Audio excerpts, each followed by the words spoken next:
Andrew's life took a devastating turn when he was diagnosed with type 1 diabetes and suffered permanent vision loss. But nothing could prepare him for what happened next. Strange, vivid hallucinations began to invade his life. Victorian funeral carriages, swirling orange globes, terrifying images clearer than reality itself. Was he losing his mind? Or was something far more sinister at play? Discover the gripping story of Charles Bonnet Syndrome and the terrifying tricks the mind can play when vision fades. This is Andrew's story, and it will make you question everything you see. Charles Bonnet Syndrome by Mr. Stuff. It's time to sit back and relax with your favorite drink and listen. Part 1. I suffer with a condition called Charles Bonnet Syndrome, or visual release hallucinations if you want to get more technical. It's a condition that's far more common than you might realize. It's estimated that as many as half of people with gradual loss of vision will experience one or more bouts over their lifetime. I'm willing to bet that most of you have never heard of it. The reason for that is because most sufferers are scared to tell anybody what we experience. I know I was. But I'm getting ahead of myself. My name is Andrew, and I'm 26. 2 years ago, I woke up with awful blurred vision. Every single edge and detail clouded as if somebody had smeared Vaseline on a camera lens. And it never got better. I was scared then and got over to Dr. Harper's surgery as fast as I could, suddenly needing to take a cab rather than climb in the car I'd driven without incident ever since I'd bought it 3 years prior. Well, the doctor did some tests, asked me some questions. Have you been much thirstier lately? How often do you urinate? How would you describe your tiredness levels? And then gave me the diagnosis that changed my life forever. Diabetes, type 1. He explained that I would need to take insulin shots with every meal, that eating the wrong foods without monitoring my blood sugar could see me drop into a coma, or worse. And then he got to my eyes. Andrew, your diabetes has resulted in maculopathy. Do you know what that is? I shook my head dumbly, already reeling with the shock of my diagnosis. Dr. Harper went on. That's when the diabetes affects the blood vessels at the back of your eye, blocking them and causing them to leak into the macula, the central part of your retina that helps you perceive color and fine detail. When these blood vessels leak into the macula, it can cause significant damage. With a lump in my throat, I asked, "Okay, so, how do I make this better?" I couldn't see Harper's face properly when he spoke, but his tone of voice was enough to tell me what I'd been dreading. "I'm sorry, Andrew," he replied gravely. "Perhaps if we'd caught this a little sooner, we might have had some treatment options available to us. I'm afraid the damage has been pretty extensive. We can take steps to arrest the development of the condition, but I'm afraid it's irreversible." I felt as if my world had come crashing down around me. I was just 24, still at my physical peak. I was active, playing basketball and cycling a couple of times a week. And my health, my body and my sight had been taken from me. The first 6 months were tough. I broke up with my girlfriend, a sweet girl called Holly, who tried to make it work but couldn't because I was so damn angry all the time. I lost my job because if there's one thing an architect needs, it's his eyes. I even fell out with a lot of my friends, making excuses to not meet with them until they stopped asking. In truth, it was jealousy on my part. Envy that they got to keep on living while everything I'd ever hoped for had been snatched away. I became a recluse, never leaving my apartment, barely bothering to wash, shave, or get dressed each day. I was so sure that my life was over, I stopped even trying to live it. I was an asshole. Well, it took me a long time to realize this, but in the end it was the nurse assigned to visit me at home, a tall, no-nonsense, experienced woman called Lois, who brought this to my attention. "You're an asshole," she said. "What?" I gasped, shocked at her language. "So you've got diabetes. Do you know how many people do?" she asked. Then, before waiting for my answer, she continued. "Do you think they all hide in their apartments, refusing to get on with their lives? losing your vision is a terrible thing, and you do have my sympathy, but, Andrew, it's no excuse to give up. Yeah, but you don't, I argued, trying to defend myself. She hadn't finished. Understand? She growled. One of the bravest men I know was paralyzed from the neck down when he was just a child, and he hasn't given up. You can do so much more with your life. You have people that want to help you do that. But you can't even be bothered to shave that ugly frickin' beard off. Stop being a crybaby and make a frickin' difference. Of course, it didn't happen overnight, and I argued with her. I was furious at her blunt insensitivity and told her to leave. I said I'd tell her superiors, but she laughed and told me I wouldn't. You won't because you're a smart guy. You've got too much pride for that, she said. I'll see you next week. That night, I shaved. I opened my curtains and actually looked around. Things were blurry, but when I really looked, I could see the things scattered around my home. The mess I'd let it become. When Lewis came back the following week, the place was tidy. I was clean-shaven, dressed. I even attempted to comb my hair. She didn't say anything about it, didn't mention the argument of the week before. She took me out for coffee down the street. She guided me along the sidewalk to the coffee shop, talking to me, reassuring me. It was daunting, even though it was less than a block away. I felt so proud when I got there. We talked, me and Lois. I think I even laughed. Afterwards, she walked me home, and then when she helped me back inside, she said, "It's nice to meet you at last, Andrew." That day was the beginning of my new life. I moved to a new apartment, a ground floor place, and joined a group of other young people with visual impairments. I made friends. I got out every day, even if it was just for a short walk. But I made a point of seeing what I could of the world. I bought what I could, but the Sawyers, the old couple that ran the local store, would bring my groceries by once a week. Clark's a gruff old coot, so he refuses to coddle me, and he's told me that he respects me for being like I am, for maintaining my independence, for not giving up. And from a guy like him, that's one of the sweetest things I've ever heard. Things were going so well. And then, 1 year ago, it started. I walked into my living room, a mug of coffee in my hand, and I saw a Victorian funeral carriage stood right there on my rug, complete with 2 huge, proud horses in full livery, adorned with long black plumes in their bridles. They stood perfectly still, while the driver, a small bearded man in period costume and a top hat, fidgeted with the reins and peered at me expectantly. Bizarrely, they were far clearer than the usual blurry shapes that I could see. But I damn near pissed my pants.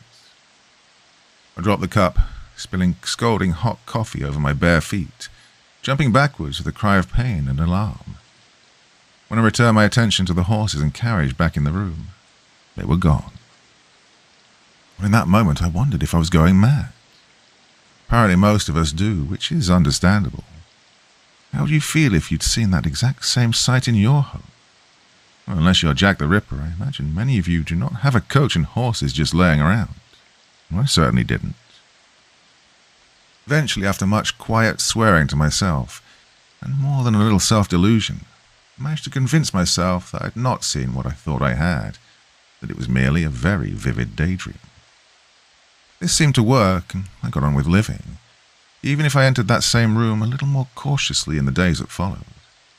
And finally, I forgot about it. 2 weeks later, I saw a giant, floating, swirling orange ball in my bathroom. I damn near pissed myself again. I stood staring at it, this bizarre, rotating, levitating globe that was a little larger than a beach ball, hanging mid-air over my tub. Open-mouthed for a full 10 seconds, before finally screwing my eyelids tightly closed and whispering to myself, "That isn't there. That isn't there." After 5 seconds, I opened my eyes again. It wasn't there. Have you ever had cause to doubt your own sanity? To wonder whether what you perceive is truly there, or if your mind has betrayed you? Honestly, compared to the loss of my vision, the prospect at losing my wits was so much more terrifying. I'd fought against adversity and took pride in the fact that I'm now not just a survivor, I'm someone who's living his own life. How could I do that if I was insane? I barely slept that night, and I remained jumpy for days afterwards. Any sign of movement or any unfamiliar shape would set my pulse racing, or cause me to doubt whether it was truly there. It was the toughest time I'd ever been through, worse even than that time when I was diagnosed with diabetes. At least when Dr. Harper had told me about the diabetes, I had a definite prognosis. I was given facts by a medical professional. My affliction was physical, it had a name, and, most important, it had a treatment plan. This was something else. My own mind had turned against me. My senses and perception of reality had become twisted and unreliable. It's only when you're in that position that you realize just how horrifying it is. Your senses and the way in which your brain interprets them are your only true defenses against danger. You perceive danger, and you avoid it, preventing your body from becoming harmed. But what happens when you can't trust your perception to alert you to dangers that are truly there? Lois picked up on the problem first, noticing my skittish manner. She asked what was wrong, if I needed to talk about anything. But I told her no, I was fine, but I hadn't been sleeping well. Well, that last part was true. I hadn't been able to sleep a wink. Just the very thought of being institutionalized, spending the rest of my days sedated, blue pajama-clad zombie in a white room with only the echoing cries of my fellow inmates for company, well, that terrified me beyond measure. But what was the alternative? Live life as a risk to myself and others? Ultimately, I chose to ignore it. I reasoned that if I was able to function around other people without them realizing what was going on, then that was good enough. A full month passed before the next incident. I really did think that maybe I'd put this whole mess behind me. With every passing day, my confidence had grown. So that Wednesday morning, I stepped out onto the sunny street feeling pretty carefree. Now, each Wednesday, I'd treat myself to a latte down at Joe's, the same coffee shop that I'd visited with Lois. It was a custom that gave me a great deal of pleasure, one that had seen me forge friendships with other regulars as well as the staff, including Joe himself. As I made my way down the street, white stick in hand, I glanced about me, taking in the colours and shapes of the world around me. I enjoyed the feel of the sun on my face and the sounds of the birds singing.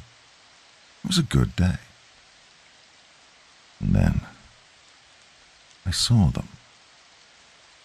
A party of pilgrims, 6 of them all dressed in settler-era attire, sitting cross-legged on the asphalt. They didn't look at me. Instead, they were engaged in a heated yet strangely silent conversation. I froze, staring at them. Still they argued, gesticulating furiously at one another. However, I couldn't hear their angry voices, despite the fact that, well, judging by their ill temperament, they must be screaming at one another. Paralyzed by shock, the white stick fell from my numb fingers, clattering to the sidewalk. I turned to leave, desperate to flee from the haunting sight of the colonists in the road. But I was so panicked, in such a hurry, that I stepped on my cane, rolled underfoot, and before I knew it, I pitched over, tumbling too hard to the ground below. Didn't quite break my fall in time, banging my cheek hard on the floor and skinning my palm. I heard a cry from a passerby, a friendly, concerned woman who rushed to my side. She knelt beside me, helping me up, applying a Kleenex to my throbbing cheek, which she informed me was bleeding. I tried to tell her that I was okay, that there was nothing to worry about, but this good Samaritan insisted on driving me to Dr. Harper's office to get my injuries looked at. Part 2. Now I think back to it, I'm pretty sure that she knew my obvious distress was nothing to do with the fall. At the time I was embarrassed and angry. Now I realize I owe her a debt of gratitude. Without her intervention, I don't know how much longer this would have gone on before I cracked up and ended up in an asylum after breaking down through sheer stress. Andrew, why don't you tell me what happened? Dr. Harper asked, gently dabbing at my cheek with disinfectant.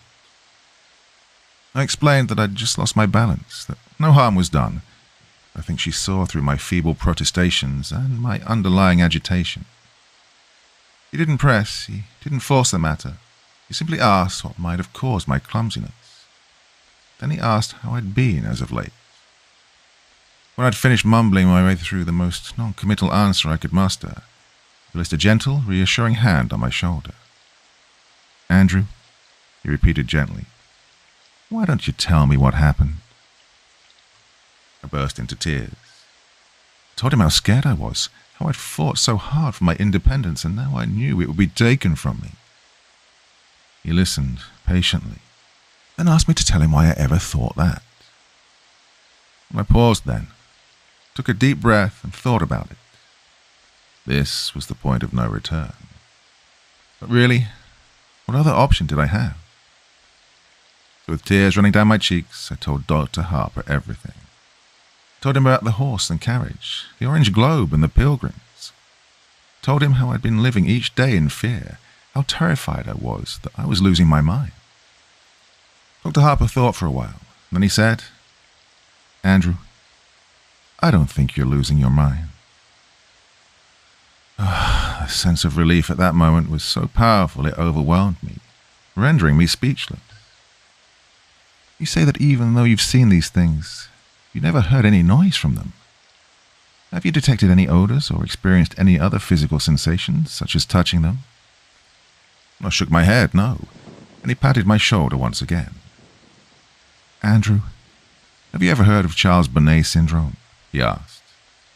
"Charles Who?" I asked, confused by this sudden, unexpected turn of conversation. "Okay, let me explain," Dr. Harper said kindly. Charles Bonnet was a Swiss naturalist who was born in the 1700s. He discovered a curious condition in his elderly grandfather, who was nearly completely blind due to cataracts. Now, the old man regularly experienced visual hallucinations, including random patterns and even people and places. Sound familiar? "Yeah," I replied, still confused. Am I suffering dementia?" "No, Andrew, not at all," Dr. Harper reassured me. "Do you know how perception works? Now, in layman's terms, your eyes take light in via the iris and pupil, which is then processed via the retina and translated into electrical signals, which are decoded by the brain, which simply organizes these signals into recognizable images. With me so far?" I nodded again, finally starting to understand. When the retina becomes damaged, such as those that have undergone macular degeneration, those signals become warped and jumbled, Dr. Harper went on.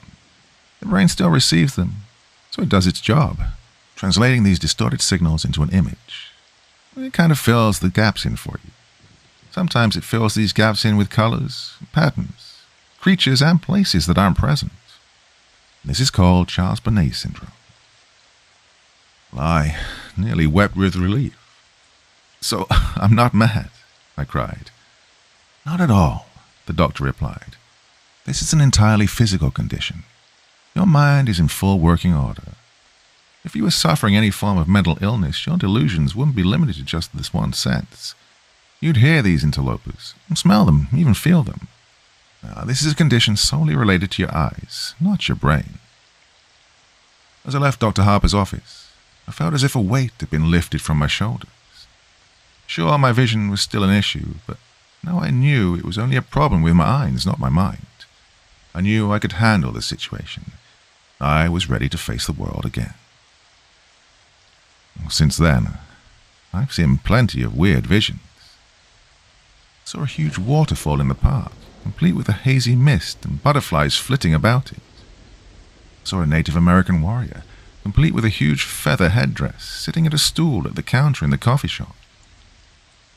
I saw an intricate and quite impossible structure of scaffolding crisscrossing the entire front of my apartment block. Hell, on the 4th of July last year, I even saw a great swooping green dragon in the sky, twisting and cavorting through the air overhead.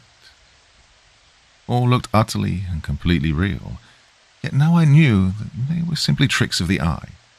They were no longer disturbing. In fact, I actually came to quite enjoy them, even looking at them as unique and entertaining little shows or works of art that existed purely for my pleasure and nobody else's.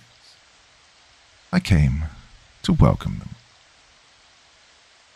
Then, a month ago, I saw her. It was nighttime. It's always nighttime when I see her, and I was just getting ready for bed. I walked into the kitchen to get myself a glass of water, and actually cried out in alarm when I spotted the figure in the corner. She was tall, by far the tallest woman I'd ever seen, and even though she stood hunched, she still had at least 6 inches on me. I was used to seeing characters in dated and bizarre dress, but this was different somehow. It didn't seem like an outfit from any one time, instead a bizarre mishmash of items. She wore a tuxedo jacket, figure-hugging and black, tailored to the female body shape, over a dirty old ruffled dress shirt. To complete the ensemble, she wore a bright red bow tie. On her hands, which she held out to either side as if shrugging, or maybe feeling for rain, she wore dirty white gloves. Her fingers were disproportionately long, almost spidery, and occasionally they twitched, as if she longed to grip and squeeze something in them. On her lower half she wore shorts the same crimson as her bow tie, over opaque black nylons. And her legs were long, lithe, attractive, if truth be told, the legs of a dancer. She also wore red heels, the same hue as her shorts and bow tie, but they sparkled and shimmered, bringing to mind Julie Gardner's ruby slippers from The Wizard of Oz. As strange as this ensemble was, I couldn't tear my eyes from her face. Most of it was obscured by a jaunty bowler hat, tipped and tilted to hide her eyes and nose, but beneath the brim of her hat I could see the deathly pale skin of her face and a grin that sent shivers down my spine. It was wide, too wide, with entirely too many teeth. A smile is meant to be an expression of warmth, meant to feel welcoming and benevolent. But the look on this woman's face oozed malice. It felt much like the sort of glee I'd expect from a snake as it corners a rat. It was that she had a third arm sprouting from her back, curled up and over her head like a scorpion's tail. It was longer than any arm should be, and the hand only had 3 fingers like a claw. It was pointed straight at me. As I swore in dismay and stumbled sideways, it seemed to track my movement. I stood staring at the creepy figure for a few seconds, trying to get my head around the situation. She just stood there in the corner, grinning back. Finally, I realized that this was just another of my hallucinations, and breathed an audible sigh of relief. One of the tricks I've picked up over the months of suffering with Charles Bonnet Syndrome is to break the line of vision toward whichever stimulus is causing my brain to interpret the images into a hallucination. Think of it like restarting a faulty computer, how refreshing the system debugs it. And to this end, I close my eyes and count to 5. Then, when I reopen them, the hallucination is gone. So, as I stared at the horrifying, malformed figure in my kitchen, I knew that to make the image go away, I simply had to close my eyes. I'll be honest here. When I counted to 5, I hesitated a little before opening my eyes. If I'd opened my eyes and she'd still been stood there, smiling that wicked smile at me, I think I might have had a heart attack. She wasn't, and I breathed another long sigh of relief, fetched my glass of water and went back to bed. The tall woman haunted my thoughts in the days after I saw her. She was different to the other visions I'd had, and somehow she felt more real. It was this agitation that my buddy Jason picked up on when we met for lunch the following Friday. Jason was one of those same friends I'd tried to drive away shortly after I'd lost my vision, yet he'd refused to give up on me, continuing to get in touch week after week. Good friends are hard to come by, but great friends, the ones who will be by your side for life, are even rarer. Jason, God bless his kind heart, is one of the latter. "You gotta tell me what's going on, dude," he said as we sat down over pizza. "What do you mean?" I asked, trying to brush it off. "You're so distracted. It's like you're looking for something in here all the time. You've eaten like 1 slice of pizza in the time it's taken me to eat 4. So, I repeat, you've got to tell me what's going on, Jason said, waving a slice of pizza around for emphasis. Oh, it's nothing, I replied, feeling a little stupid. I just had a hallucination a couple of nights ago that really got to me. I thought you were cool with those now, he asked, putting the pizza slice down. Yeah, I am. I was, but this was different, I replied, resigned now to talking about it. She scared me. She? Jason asked, his interest clearly piqued. Tell me about it. So I did. I described the tall woman and how she'd appeared to me. I explained that unlike any of my other hallucinations, she felt more real, that she was the first to feature such a weird and unsettling mutation. Sure, I'd seen smaller versions of people in the past, a phenomenon referred to as Lilliputian by medical professionals, but the extra appendage and impossibly distorted face was something I had yet to encounter thus far. I think it was that, combined with the unnerving expectant stance, that had disturbed me the most. So, Jason said after I'd finished, you said she had great legs? Shut up, you asshole, I laughed, throwing my napkin at him. No, seriously, I get it, man, Jason replied, passing the napkin back to me. I walked into a room and a giant mutant was waiting for me. It scared the shit out of me, too. But you know what caused you to see this. It's like the coachman and that waterfall you saw. It's a condition that you know you have, and it's one that you know how to deal with, okay? Yeah, I know, I replied. Yeah, thanks, man. You're right. I did feel better, too, so I smiled at him, took a big bite of my pizza and changed the subject, asking him about his psycho ex, a conversation he was all too happy to dive into. Part 3. The next time I saw the tall woman, just under a week later, I was brushing my teeth. I stood at the wash basin, brushing away, when I spotted a figure in the mirror. She was out in the dark hallway, peeking around the door behind me. That same sinister grin I'd seen before stretched her narrow face into a distorted grimace, the dirty bowler hat pushed down over her eyes once again. Each of those 3 long spidery hands gripped the doorframe. Now, as crazy as this sounds, it felt like she was trying to avoid being spotted. I cried out, spitting toothpaste foam all over the mirror, my toothbrush clattering into the basin. I spun around, my heart thumping in my chest, my breathing ragged in my throat. She wasn't there. Of course she wasn't. The doorway was empty. I tiptoed forward, hesitantly, trying to look around the doorframe into the hallway without actually sticking my neck out into its shadowy confines. The seconds ticked by as I drew closer and closer. I couldn't see anything, so finally, with a whisper of self-affirmation, I stepped out of the bathroom. The hallway was empty, as was the rest of my apartment. I was shaken again. This was the first time I'd seen a hallucination in a reflection, and I wasn't even sure that I'd actually seen it. Now, as I sit here writing this, knowing what would follow, I think I thought like that to try to protect myself, to shield myself from the truth. Well, I was an idiot. A full fortnight passed without incident. Sure, I saw a flash of colour one day, a dancing yellow lightning bolt that zigzagged back and forth on the street outside my apartment. But that was exactly the sort of thing I'd come to expect from my condition. It was exciting, otherworldly, but it wasn't scary, not like she was. In retrospect, that fortnight was blissful. It was a reminder of what life could be like, the existence that I'd carved out for myself since my diagnosis. Life was good. The night that changed the way I viewed the tall woman, last night, I'd been out for a couple of drinks. I met the other guys with visual impairment for dinner, and we'd ended up at a bar afterwards. I wasn't hammered, but we got through plenty of beer between us, and by the time I stepped out into the cool night air, I felt decidedly lightheaded. It took me a while to make it home, laughing and talking to a couple of the other guys from our group as we strolled along.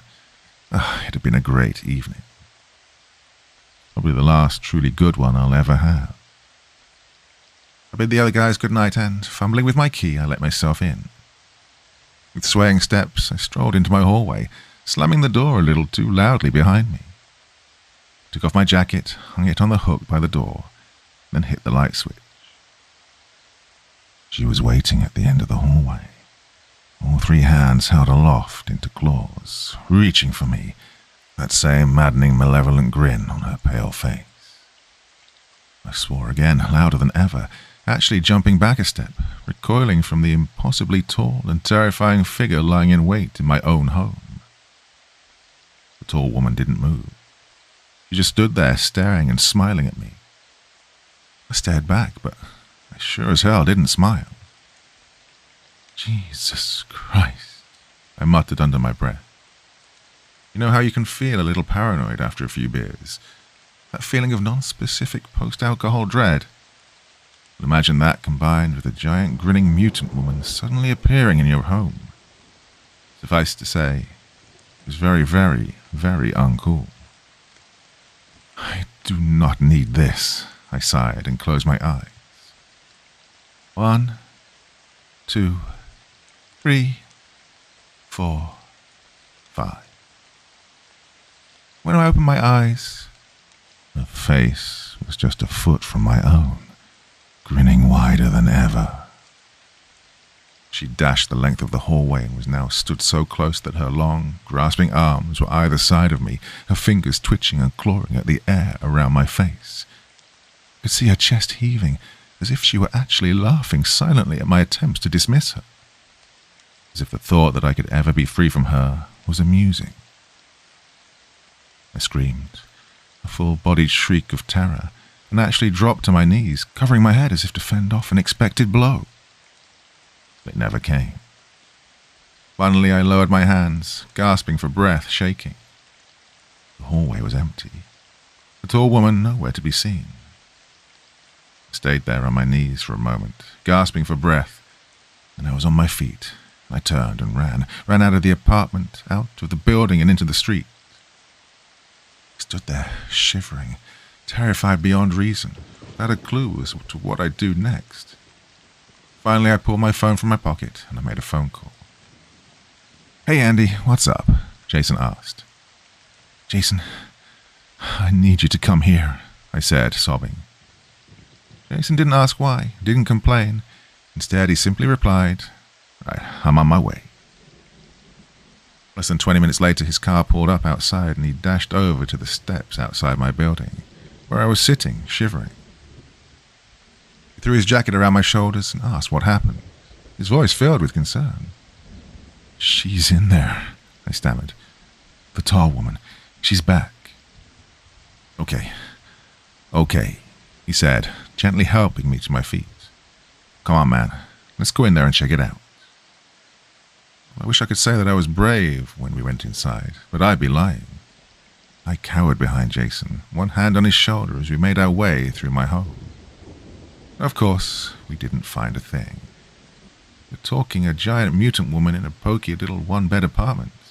Where the hell was she going to hide? Finally, after we'd checked every single room twice, I had to admit that she was gone. "I'm so sorry, man," I apologized, feeling genuinely stupid. "I got scared and I'm sorry, man." "Hey, forget about it, buddy," Jason said. "So, here now. Where do you keep your booze?" Half a bottle of bourbon later, we were both feeling pretty talkative. "She's, just kind of different, I tried to explain. I get it, he said. "It's like you saw something bad and you feel bad and that's bad." No, he didn't get it. "Oh, she's different, I explained. "Never had a repeat hallucination before. They've never been scary, She's not like the others." "Dude," Jason said, taking another sip of bourbon.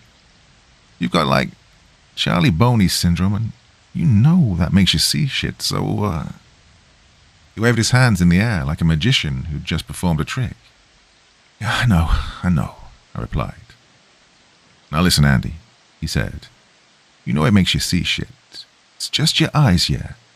You didn't hear anything, you didn't feel anything. This is how that stuff goes. It's your eyes, and I know it's scary, man, but you've been through hell and high water in your life so far. You're tough. One of the bravest, toughest guys I know. You can handle some creepy hallucination, bitch. Well, I laughed. Couldn't help it. She's a very creepy hallucination bitch, though, dude. He laughed too, and we both took a drink. You know, that could help, he said finally, his voice thoughtful. What? Drinking? I asked. No, yeah, it does, he giggled. I mean, like demystifying her. You should give her a name. Something stupid so she's not scary. Well, I've got to say, as much as I like creepy hallucination bitch, it is a bit of a mouthful. I laughed. Yeah, I get that, he replied. Suddenly something he'd said came back to me. Yeah, how about Helen? I suggested. Helen Highwater. Awesome, he said, then raised his glass. Here's to Helen, buddy. To Helen. I smiled and drained my glass. Jason spent the night on my sofa, mainly because he'd had too much to drink to even think about getting behind the wheel of a vehicle, but honestly, I think the reason he drank so much was so he'd have an excuse to stay and keep an eye on me. I'm glad he did. Knowing that he was there made me feel safer, and I was able to get some sleep. It gave me a sense of security to know that if the strange vision I just christened Helen was to appear again, I'd be able to call on him for support. Well, this morning, we both needed support. Feels like a mule kicked me in the head, he groaned when I made my way into the living room. Yep, I replied, my own head thumping. Joe's? Joe's, he replied firmly, staggering to his feet. As we drank strong black coffee and ate muffins, we didn't talk much. Finally, Jason broke the silence. So, you feel cool now? He asked, his mouth still full of blueberry muffin. I nodded. Yeah, I think so. Not still freaked out about you-know-who? He asked. Helen? I replied with a smile. No, I really don't think I am. Reckon I can handle some creepy hallucination bitch. Good, he laughed, giving me a hearty pat on the back. That's cool, man. Yeah, I bet you can. Well, now, as I sit here cowering in my bathroom, too scared to go out into my apartment, I know we were both wrong. About everything. Remember how earlier I told you that the thought of being institutionalized, that the very idea of losing my grasp on reality was the most terrifying thing I could imagine? Well, now I'd welcome that, because the alternative is far, far worse. After breakfast, I said goodbye to Jason, and he climbed into his car and drove away. The day passed without incident, and when Lois stopped by this afternoon, she even commented on how upbeat I seemed. Ooh, you got a lady in your life? She asked casually. I laughed at that, wondering what she'd think if she knew the truth. Yeah, I chuckled. Something like that. Good for you, she sniffed. You make sure you treat her right. Well, that tickled me even more, and I had to bite my lip. Sure, I replied. I'll do my best. Tonight, still a little wiped from the exertions of the previous evening, I decided to turn in early. I brushed my teeth, washed my hands and face, and got changed. Finally, I fetched a glass of water and walked into my bedroom.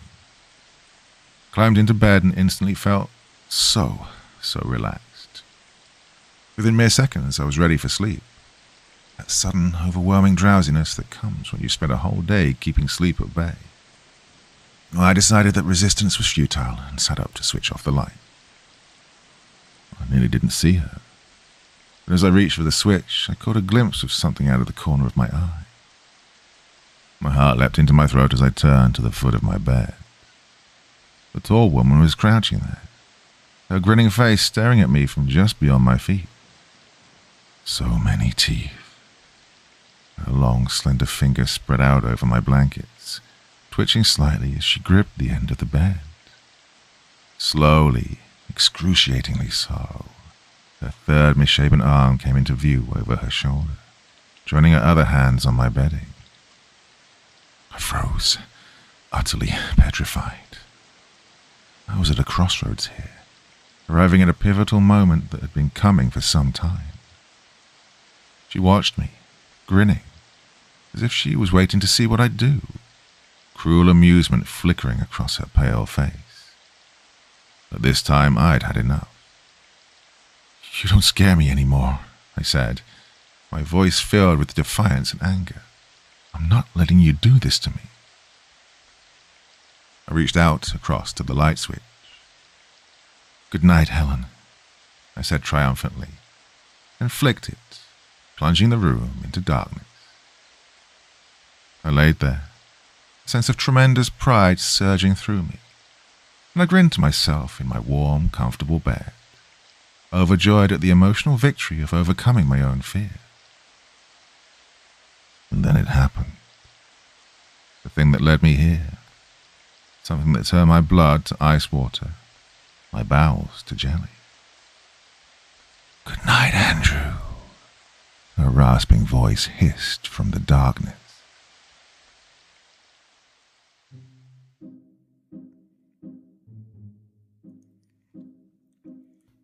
Well, my dear friends, I do read a lot of stories to you, don't I? Yes, and I have been doing for a number of years. And, well, sometimes one really gets to you. Really, truly creepy. I mean, I have issues with my eyes, not quite the same as this. And I've certainly never seen anything like that, but, I have a little bit of a perspective on people with, eye issues, so that one really, really creeped me out. Ugh. So, thoughts, feelings, anything else you want to say about that one in the comment section below the video, and as ever, I'll do my best to join in the conversation. Thank you for joining me on this beautiful, well, fairly beautiful Sunday evening. I'll be back again tomorrow night with something else, just as always. Anyway, my dear friends, that is enough for this evening. Till the next time, very, very sweet dreams, and bye-bye. Thank you so much for taking the time to listen to this story today. Really means a lot to me and to the author of the story, of course. Well, if you want to know more about me, I'm pretty much everywhere on social media. You can find me on Facebook, Twitter, Instagram. You can download my music on SoundCloud. I've got a Patreon if you feel like. Throw me $1 or $2. Very much appreciated. And of course, on Reddit, I have a place where you can leave stories if you want me to read one that you've written. Well, hoping to see you all again very soon. Till then, sweet dreams. Bye-bye.